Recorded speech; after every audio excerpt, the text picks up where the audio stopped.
ఇవాళ ఒక విషయం మీరు గమనించాలి, మనకు మున్సిపల్ ఎన్నికలు వచ్చినాయి. మొన్ననే లేటెస్ట్గా గ్రామ పంచాయతీ ఎన్నికలలో బీసీలకు అన్యాయం జరిగింది.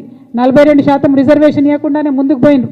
ఇవాళ మున్సిపల్ ఎన్నికలు వచ్చినాయి, మళ్ళీ మున్సిపల్ ఎన్నికలలో 42% ముందుకు పోతుంది.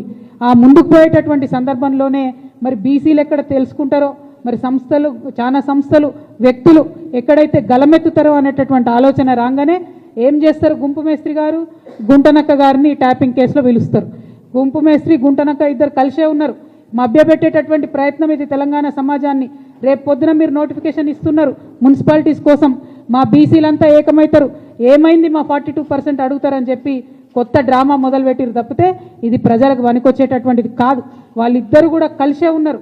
ఇవాళ బీఆర్ఎస్ పార్టీ ఎక్కడ అడిగిందో ఒక్కసారి ప్రజలు గుర్తు చేసుకోవాలి. బీసీలకు 42% రిజర్వేషన్ ఇవ్వకుండా ఎట్లా మున్సిపల్ ఎలక్షన్లకు పోతారని బీఆర్ఎస్ పార్టీ ఉద్యమాలు చేస్తున్నదా ఇవాళ బీసీ బిడ్డలు గమనించాలి. కాంగ్రెస్ పార్టీ ఆలోచన చేస్తున్నదా ఇవాళ బీసీ బిడ్డలు గమనించాలి. మరి ఖచ్చితంగా 42% ఇవ్వకుండా మున్సిపల్ ఎన్నికలకు వెళ్ళడం అంటే బీసీలను మోసం చేయడమే అని జాగృతి భావిస్తూ ఉన్నది.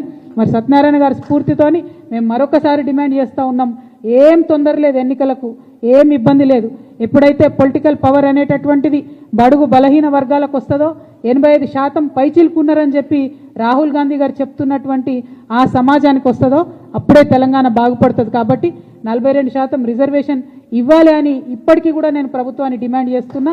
ఆలస్యం కాలేదు, ఆ దిశగా ఆలోచన చేయాలి. ఒకవేళ ఇవ్వకుండా ప్రభుత్వం ముందుకు పోతే మాకు చాలా మంది ఫోన్లు చేస్తున్నారు, జాగృతిగా మీరు మద్దతు ఇవ్వండి అని. మేము ఇంకా ఫుల్ ఫ్లెజ్డ్ పొలిటికల్ పార్టీ కాలేదు, ఎన్నికల్లో పోటీ చేసే పరిస్థితి లేదు.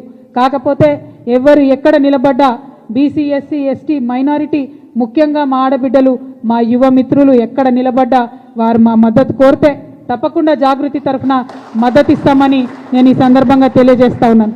రాష్ట్ర వ్యాప్తంగా అనేక మున్సిపాలిటీస్ నుంచి మాకు ఫోన్. ఇవాళ ఒక విషయం మీరు గమనించాలి, మనకు మున్సిపల్ ఎన్నికలు వచ్చినాయి. మొన్ననే లేటెస్ట్గా గ్రామ పంచాయతీ ఎన్నికలలో బీసీలకు అన్యాయం జరిగింది.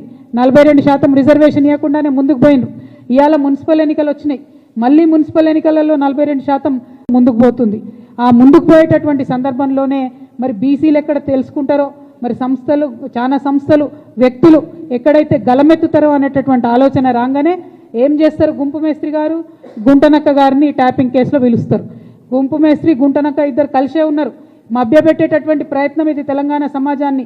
రేపు పొద్దున మీరు నోటిఫికేషన్ ఇస్తున్నారు మున్సిపాలిటీస్ కోసం, మా బీసీలంతా ఏకమవుతారు, ఏమైంది మా 42% అడుగుతారని చెప్పి కొత్త డ్రామా మొదలుపెట్టిరు తప్పితే ఇది ప్రజలకు వనికొచ్చి